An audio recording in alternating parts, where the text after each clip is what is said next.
In fact, my father was a bit unusual in a way that he didn't show that much emotions. And he never cried. Like, I never saw him crying, except for one, maybe 3 or 4 times I saw him crying. And that was the time when he watched my movies or my films. After making 8 films so far, this film about elephants has been the easiest one in terms of, you could say, finding the right people, filming the right people, interviewing the best people in India, and they just showed up along the way. I think I was when I was in Hampi, and I was filming this temple elephant called Lakshmi, and she is such a gorgeous elephant, and she walks up the stairs and down the stairs to reach the river. And that's so beautiful when she comes out from the temple walking down the stairs. It's so elegant.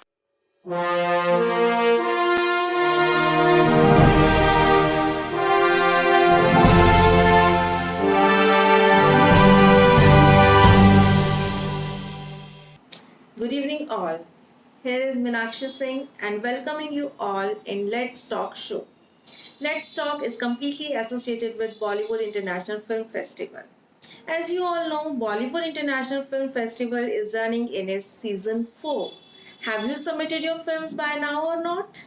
If not, then it's a good time to submit your films, and our submission partners are Film Freeway, Fest Home, WFCN, and you can directly submit on our website www.bifmumbai.com. Let's Talk show is all about meeting the personalities, those who are associated with cinema. So today here we have an international guest, Miss Anna Bohlmark. She is from very beautiful country, Sweden. So let's welcome most intelligent, a very warm personality and beautiful Miss Anna Bohlmark.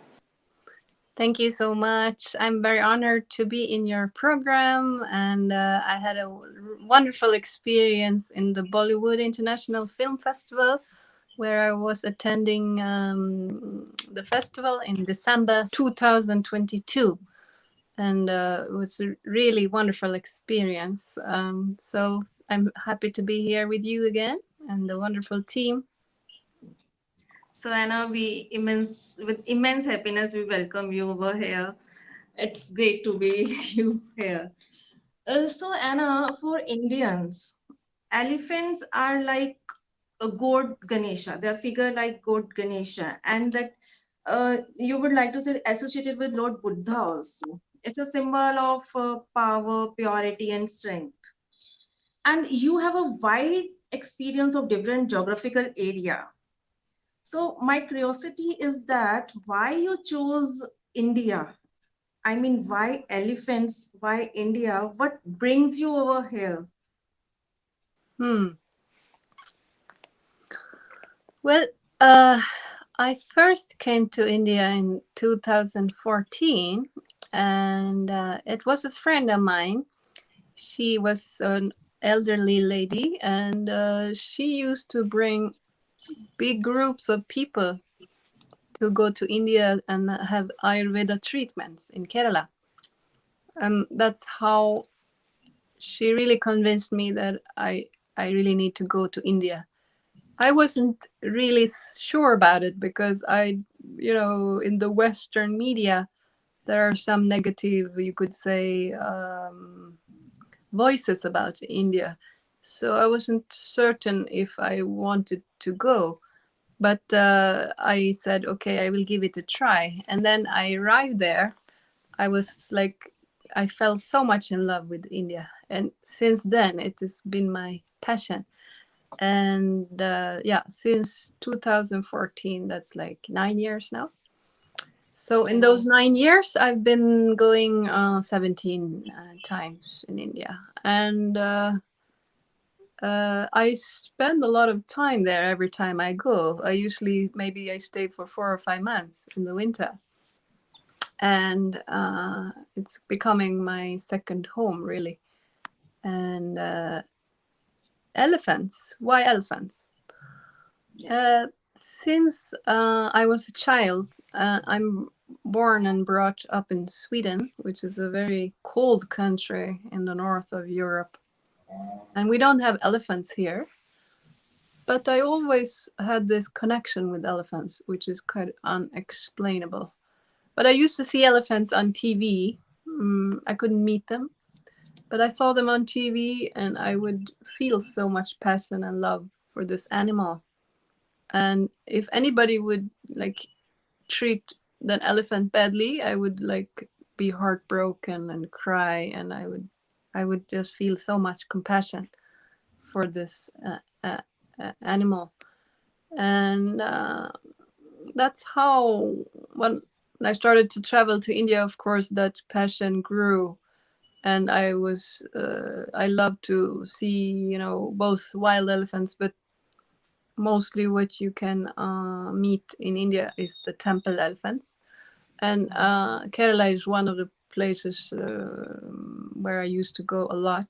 And my first trip was to Kerala, and I've been so many times. But also like places like Tamil Nadu or Karnataka, there are many temple elephants which I met, and yeah, I really feel like this amazing love for this amazing creature. And in 2018, I had a meeting with the biggest organization working for elephants to protect elephants in India. That's Wildlife Trust of India. And when Vivek Menon, the CEO, said to me that, like, if we don't change what's happening in India right now, the wild elephants will die out within 50 years, maybe. So I was really shocked to hear that. And I said, if there's anything I can do to help, to contribute, to change this trend, I would love to do so. And as I work as a filmmaker and also as a journalist since 8 years back, well, I've been a journalist for the last 20 years almost, and a filmmaker for the past 8. Then I really felt like, okay, I will contribute to this issue, and I will make a documentary on this topic, because it's very unknown, especially in Europe and the West, that how the situation about wild elephants is like in India.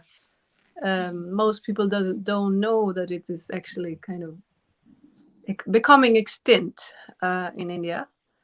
And for the past 50 years, half of the elephant population has died out. And in Asia, it is quite looking quite bad. Like in total Asia, half of the elephant population has died out. And yeah, it is. I guess it's when people ask me here why, it's like the population, the human population, is growing immensely, and it's like not so easy to coexist with 1.4 billion people and 27,000 wild elephants. So that my film is really about this, how to coexist, and how can, yeah, all these people live together with so many huge animals. This is not an easy thing, and that's what my documentary talks about. And the film is called Big Social Nomad. And if you go to my website, you can read more and you can see a trailer, and it's www.bigsocialnomad.com. Yes, I have been through your website and we have watched your movie, Big Social Nomad. It's really a great creation. To capture such moments, you have to stay near these areas. Then and elephants are mostly found in countryside or jungles. How was it tough for you to survive there? Because you belong from a pole where usually remains cold, and in India, you must have been in humidity, rainy, and all conditions, plus Indian cuisine. So many things you have been to adjust with. So, how much it was tough for you? Mm, I would say it was like a pleasure to me, really. Um, Especially, I mean, and as I've been to India for 17 times, and I really love the country, and there is nothing that I don't like about the country, really. It's the people. I love the food. The climate is wonderful for me, especially, yeah, the winter in India. Of course, it's maybe not the summer, but the winter is lovely. And especially, you can compare my experience when I went to Africa. I also did a film about the pygmies and the gorillas, the mountain gorillas in Africa. And that was a really tough experience because that was hard. Like that's my first film, and it's filmed in 2015, 7 years back. And I was alone, like a blonde woman traveling alone in Uganda for 2 months. Going into the jungle with the gorillas and the huge film camera. Yeah, that time I really had to think about some security like measures and where was could I sleep in a safe place. I mean, Africa is not an easy place to travel. Um, but for me, India is like a piece of cake. Like anywhere I go, it's like traveling in India is super easy. People are so friendly, and you get along with everybody, and everybody help you, and like finding a place is really really easy. And yeah, I guess I traveled all my life since I was a child. I started with traveling with my family when I was 4, and then I went to Africa with my family. So, yeah, of course, if you are used to traveling, it's not that. I mean, India, compared to many other countries, is a really nice and easy place to travel. And I guess I'm like Ganesha is my god, so she always removes all the obstacles when I go anywhere. Oh, yeah, Yeah. that's the thing. So it was. I mean, after making 8 films so far, this film about elephants has been the easiest one in terms of, you could say, finding the right people, filming the right people, interviewing the best people in India. And they just showed up along the way. I only planned one interview beforehand, and the rest of the interviews they just showed up. And even like the temple elephant, it showed up, and some wild elephants, they just showed up. So it nothing was planned beforehand. It is so I just feel like though those 3 months of shooting the film, it must have been like it was already kind of planned, like in the field. What I call the field is like, on the spiritual, in some other dimension. The film was already made, and I was just going to manifest it. So that's how I felt about it. So it was just very easy. So all in all, it's a plan of God. Yeah, it was part To- of the heavenly plan, that you could say. Yes, definitely. So you have traveled in so many countries. Is it Mm. easy to communicate with the countrymen, countryside people? Because they are so protective about their animals. Hmm. So were they comfortable with you to shoot them or just stay with them? Yes.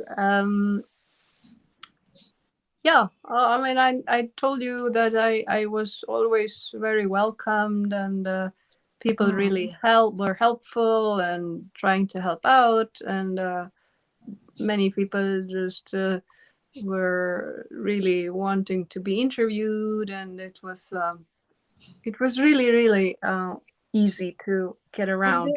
But I they guess must. it's because I also have a like an easy time to communicate with people, I think.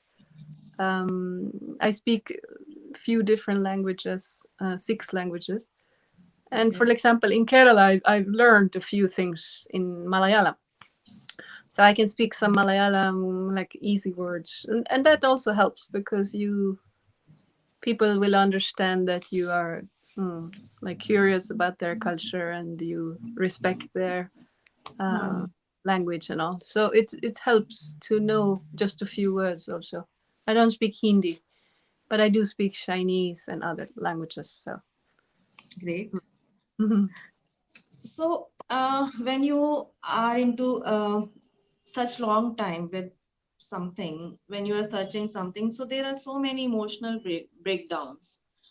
Mm. So, what is the strongest scene or strongest moment that you still remember that is close to your heart?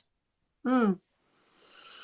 Yeah, I often get that question when I'm in some festivals in India or somewhere else in the world. They're like, what's the best scene?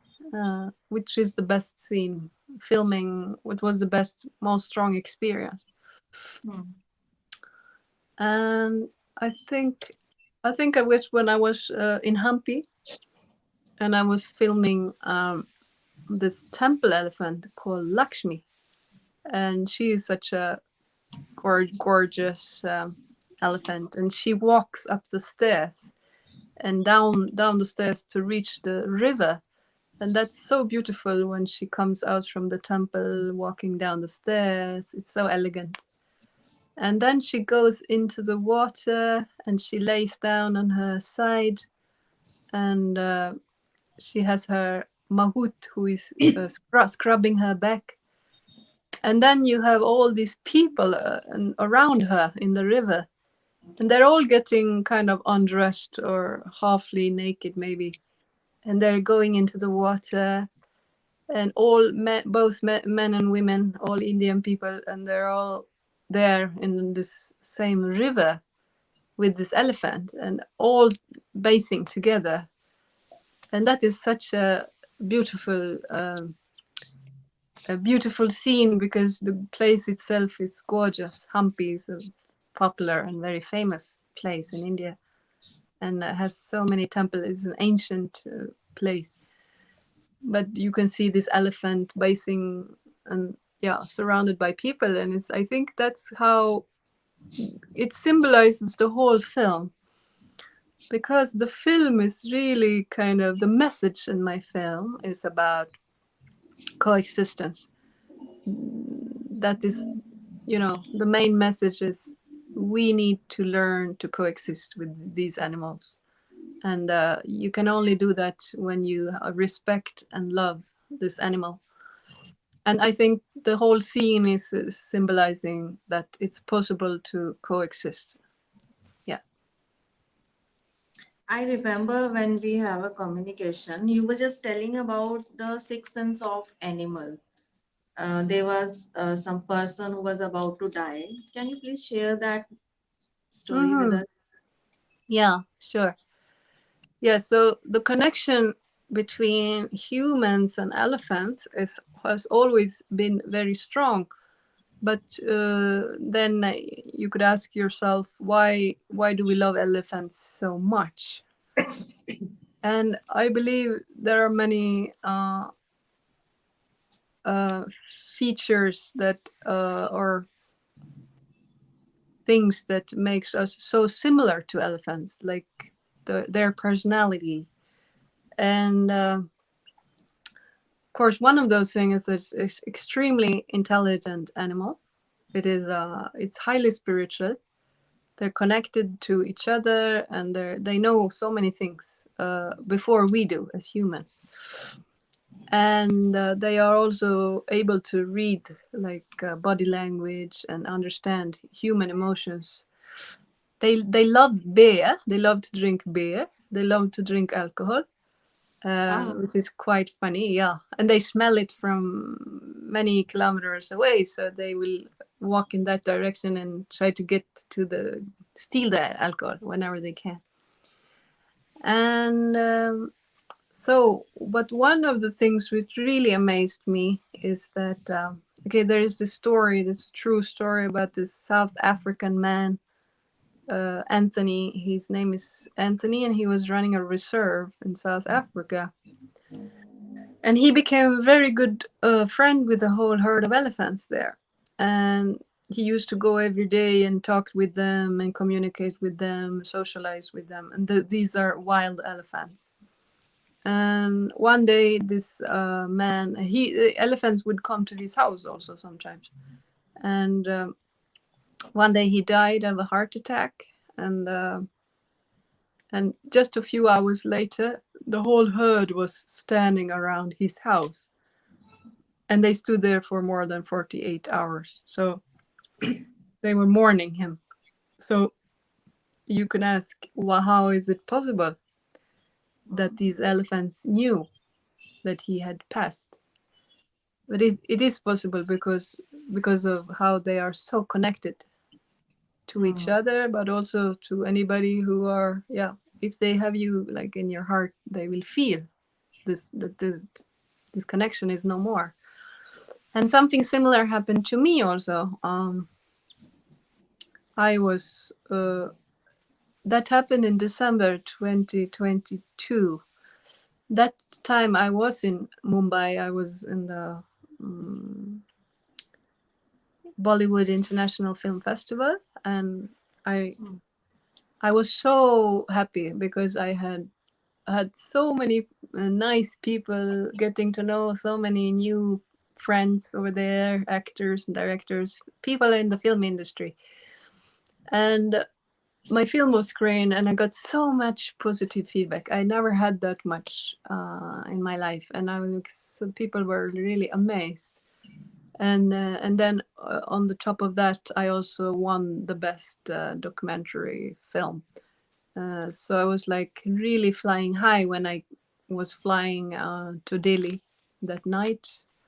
It was evening, like late in the evening. And I was just sitting in the airplane, and all of a sudden, I just felt like so sad. I was feeling this, though I was so happy before. And that so all of a sudden, this sadness came inside me, and I don't understand where is this coming from. But I just started to cry, and it was like I felt somehow this feeling of losing somebody you love. That is how the feeling was. But I couldn't logically understand where this feeling was coming from. I wasn't thinking anything, it just came. Then, an hour later, I landed in Delhi. I get a message, my phone. My sister is saying, your father is very bad condition. And I was like, in that moment, I get this feeling. I feel like so much peacefulness inside me, like as if, something really bad is gonna happen now, but you have the strength to go through this. And it was something very spiritual because I just feel this inside me, as if the world, almost like the world stopped for some moments.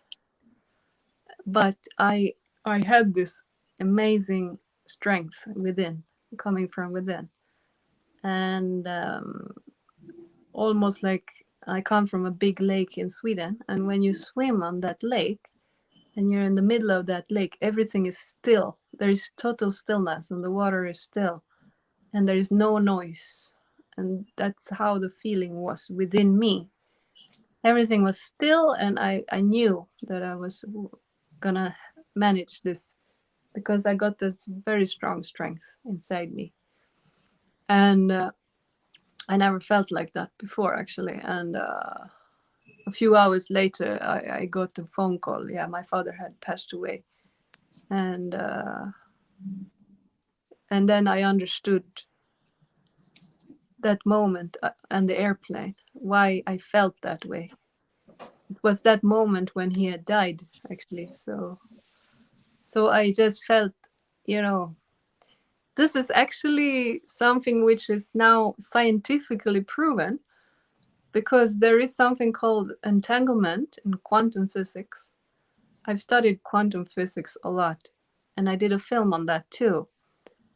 Quantum entanglement is a phenomena where two electrons that has once been together, together, yeah, and you separate them. One electron is sent to India, and one electron stays in Sweden, and then, but they still affect each other. So if this electron in Sweden is like getting warm or cold, the other one in India will also feel that way. So, and this happens without time and space. Um, and this is something that was given the Nobel Prize in last winter, 2022. So this is something which has been scientifically proven. So it is an amazing thing, and I think entanglement can really explain what I felt. So it is scientific now that some things like telepathy actually is a it's science, yeah. And that's what Yes, elephants feel also. They have this capacity. They're very telepathic animals. true. Animals do have sense more than us. Even dogs Mm. sense Sixth it. sense, So yeah, you call it sixth sense, yeah. sixth sense. Mm. I know it's really heartbreaking to lose father. I completely understand that. But when you came into this filming or filmmaking, so he did he watch all of your films? What was his reaction? Is was he supportive? Mm. How you Yes. feel that you remain so much time away from him Mhm. in such Yeah, projects? he So was very supportive and he loved watching my films. In fact, my father was a bit unusual in a way that he had something called Asperger. Asperger. That means not so easy to show emotions. Like, you know, a bit. You could say introvert. A very introvert person. He didn't show that much emotions, and he never cried. Like, I never saw him crying, except for one, maybe 3 or 4 times I saw him crying, and that was the time when he watched my movies or my films. Yeah, so it really brought him to tears, and it happened every time. And I don't know why he felt so strongly for my films, but he really, really did feel that amazing. He was very emotional whenever I would screen a film to him. It was, yeah, he became so emotional about it. Hmm. then I think fathers are like coconut everywhere throughout the globe. Coconut. They never explain. Yeah, hard from outside and soft inside, Yes, that's a good explanation. Hmm. and full of greatness for us. Hmm. Uh, so coming out to Oscar Awards 2023, there was a film on elephants, Elephant Whispers by Indian lady Miss Gonsalves. So Hmm. how you connect with that? Because that film got award from best documentary also. Yeah, yeah. I was very touched by it. I was attending a conference in Delhi in March 2023 this year, and I was sitting among all the best experts on elephants in Asia. You could all the countries of Asia was there represented, and so and in that conference in Delhi they were screening a short trailer of that Elephant Whisperer. I had not seen it at that time, Hmm. and the trailer was screened, and I was just I was crying the whole time. It just really touched my heart so strongly, and I loved the film when I watched it later also. But that time it was very strong, and just the fact that it had won the Oscar was like, oh my god, it really felt like now we're gonna break through the ice. Like this topic about elephants is like gonna come so massive now. Like just because she is winning the Oscar, I guess so many other filmmakers wants to make films on elephants, or can be a photographer, or can be, you know, anybody like actors or famous directors, or maybe some writer, you know, anybody in the field or culturally interested or working in the cultural world.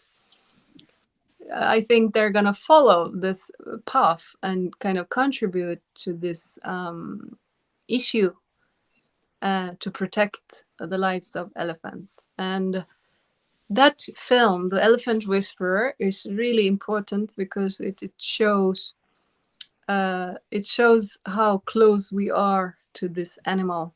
And this older couple in I think in Tamil Nadu, yeah, and they're taking care of this baby elephant, and it really shows like how human these elephants are. Like, you know, it's like it's if it is their own baby, and they treat it as a human. And so I think this is the right way to go. So then more filmmakers or people should contribute to this cause. We should all join hands in this, you could say, awareness about the love for elephants, because this is how we will manage to save the lives of the elephants for the future. To spread awareness and to show how near to us they are, how dear to us they are, and this is an amazing creature that we really should protect and love and respect. Yes. Yes, that's the tagline of your film. That this great human masterpiece, sorry, great masterpiece of the god is getting extinct by human Mm. development. So you felt that movie that each a step towards your goal. Yeah, it That is. It's a contribution to all the people who are working in the same with the same issue, with the same goal, to hmm, protect elephants. So there are amazing organizations in India, such as Wildlife Trust of India, and then the HIV. Ananda Kumar, he's uh, the CEO of the big organization in Karnataka, and he's doing a great job. Also, he's also in my film. So, you know, together with these organizations, together with the government, together with the filmmakers and maybe famous people, and can be television or film or books, and all these people, we can all change the trend. We can all change this fact that the elephants are dying, and we can all contribute to stopping it from happening. Because if the only way to make elephants survive is that we change, humans have to change their behavior. true, And if that happens, true. they are gonna Completely agree. survive. They will survive for the future Yeah. too. Have you ever studied about filmography or cinematography, or this just came by chance in out of love with these animals and your curiosity? Hmm. Yes, I did a film school in 2014, a 1 year long film school. And then again in 2019, I did one more year in another film school, which is a great film school in Stockholm. So 2 years I've been doing film schools. And apart from that, I my master is in communication, and did 4 years university degree in journalism, and they go very well hand in hand, you could say, because writing is a part of journalism, but I always, after 15 years of writing, I always felt like it's a bit limited. And that's why I wanted to explore the film world. And also when I was 16-year-old, I was doing a practice at one of Sweden's biggest directors here, Roy Andersson. He's very big, and he won several prizes, like in Venice Film Festival, and in Cannes he won some prizes too. And yeah, I was working with him, and it was an amazing time for me. I learned a lot, and later on, I came to realize that I really like to work in the film, because it's powerful to be able to influence people through images, through sound, and emotions. I believe it's easier uh, to spread a message through this kind of media rather than writing a text. I think yeah, it is more powerful. It's really, communicating is uh, easier done through film and sound rather than a text, written text. So you are still working on some project, on some new ideas, some new directions? Yeah, my new documentary now, which I'm currently working on, it's on the subject of water, and Oh, many people might not know, but water has a memory. Water can contain consciousness. You could say that mm, water has some very special characteristics, and without water, there would be no life on Earth. And some scientists now have proven, and there is specifically one American scientist called Sidney Pollack, and he has found that there are four phases of water. Four. Before we thought three only, right? yeah. Three. You could say liquid Gas, state, gas state, solid. and ice. Those Yes. three. But now it is actually proven that there is a fourth phase of water, and that's called coherent state. And the water in our cells is coherent. And if you, so we should really look for water, to drink that water, which is coherent. But unfortunately, today, most of the water which comes from yeah, whatever you buy in the shops, or even the water in the tap, it's a chaotic kind of water. So it doesn't add any beneficial things to you. It gives you water, but there is no content in that water. It doesn't add anything, no energy or such things. Or you could call it prana in India. Hmm. But the water that you find, for example, in the nature, which is from the wells, from the source, like in Himalayas, the source of Himalaya, that's a very healthy water. And because it has molecules, it's a structured water. The molecules are structured in certain ways, so it is coherent. You And added minerals also. yeah, and I'm also in the film. I'm meeting very interesting people who can send frequencies into the water, so that water, through our consciousness, we can actually affect the water. It can structure in different ways. It can be coherent if we structure it like that.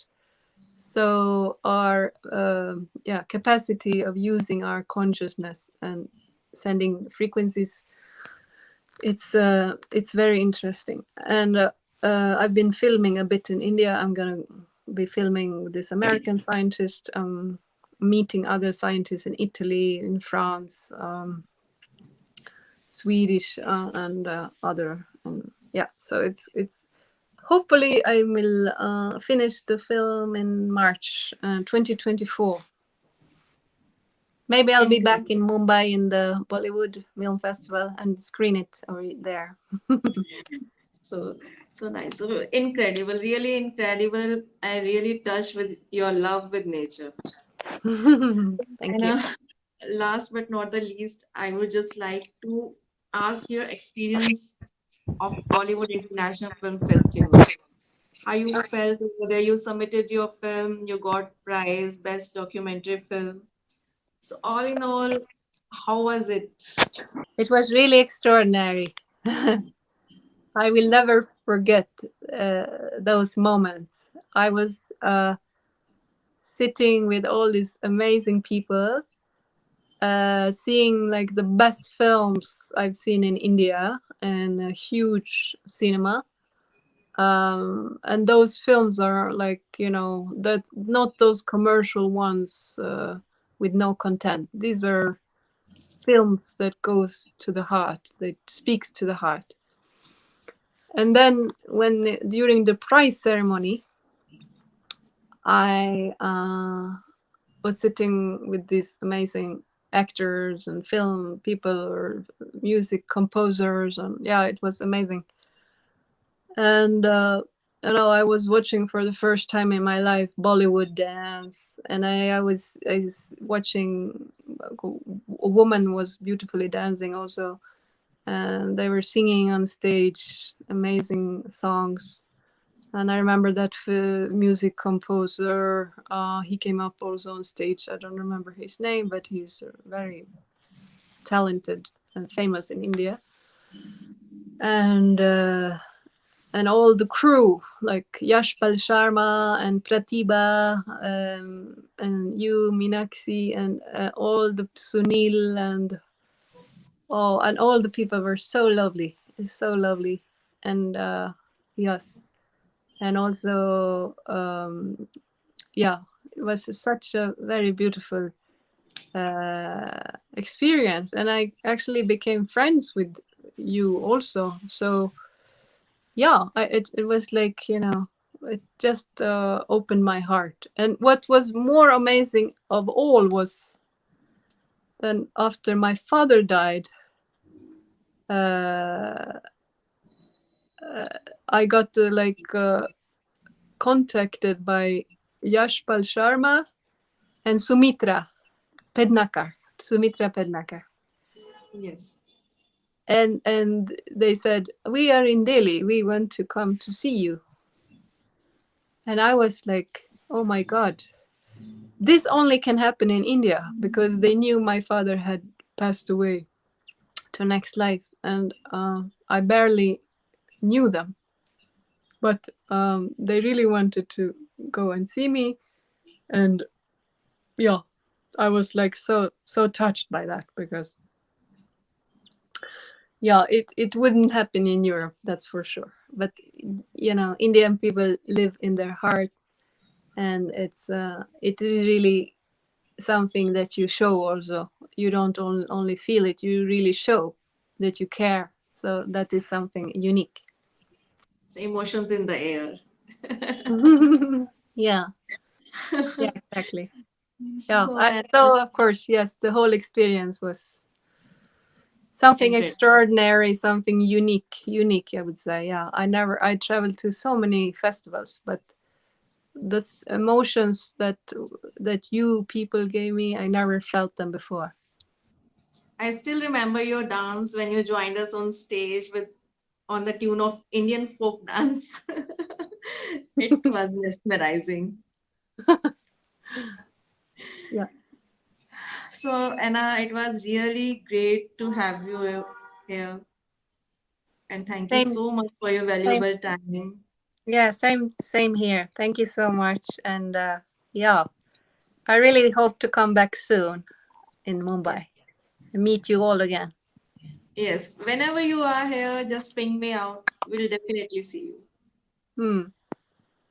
Thank you. Thank you. Somewhere we all thought about animals and other species, those who live with us in our ecosystem. But due to our day to day hustle bustles, and we forget about these things. But few personalities like Miss Anna work on nature and educate us about such species. So it was a very great talking with Miss Anna Bohlmark, and it was a very informative discussion today. Hope you all like this. So, the last, I would like to remind you again that submit your films now